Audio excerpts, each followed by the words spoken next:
And this is a poem called Terry Moore, and we are still very good friends.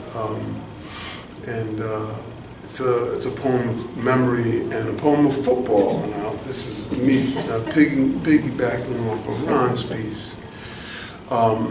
There are some slangs in here, but I think they'll be pretty well explained in the poem. When we were kids, I'll just say this. When we were kids, in, I guess, junior high school, miniskirts were just coming into the world. And so if a girl had nice legs, and she was sitting down with her legs crossed, one would say, or I should say my older brother taught me these things, hey, check out that cheese over there. And that was a slang we used. It doesn't exist anymore as far as I know. But that's the only slang in here I think that's not explained exactly. All right, Terry Moore.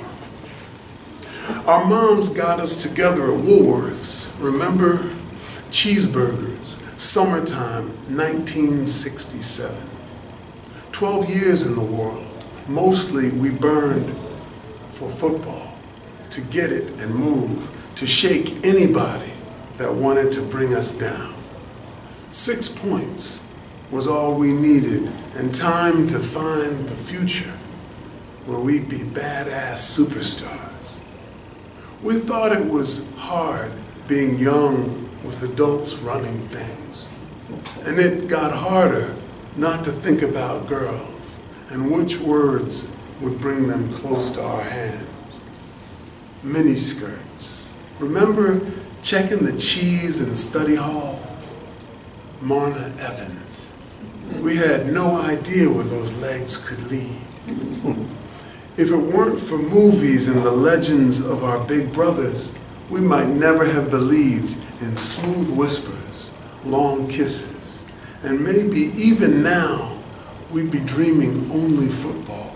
A rough touch of leather, tightly laced, grabbed and carried to a place where men danced with nothing to explain. The end zone, the promised land. And who could blame us for craving such a simple destination? Then came Joni, and for me, it was Jane. Short hugs, slow songs, their mouths swimming into our mouths. Among the Philly brothers, the word was swag. Did you swag on her? We'd ask, supposing the wet dream of lips. How many times did y'all swag? So new, the French kiss, the perfect neighborhood for anyone as crazy and blue-balled as boys blazing on the verge of their lives. Man, we spent years on the phone daring each other not to be young, not to be afraid of whatever sex might mean.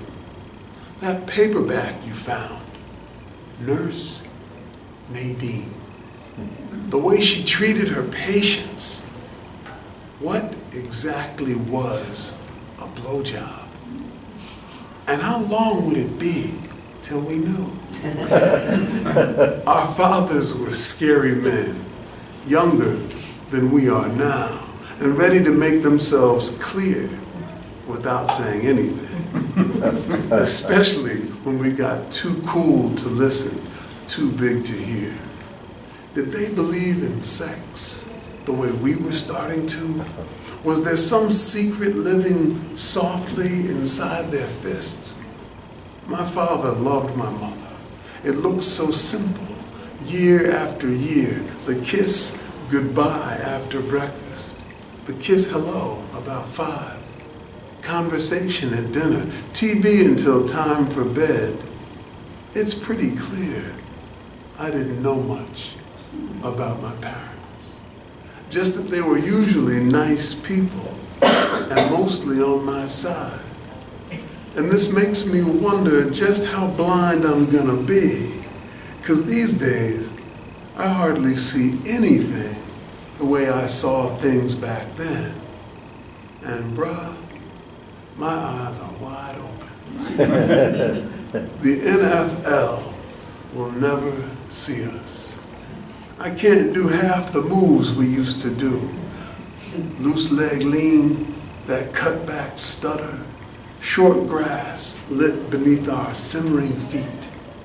But I'm glad these 40 years have found us still friends, that we played some football and watched each other break slowly into men, which is what we are by now, which was always what we thought we really wanted.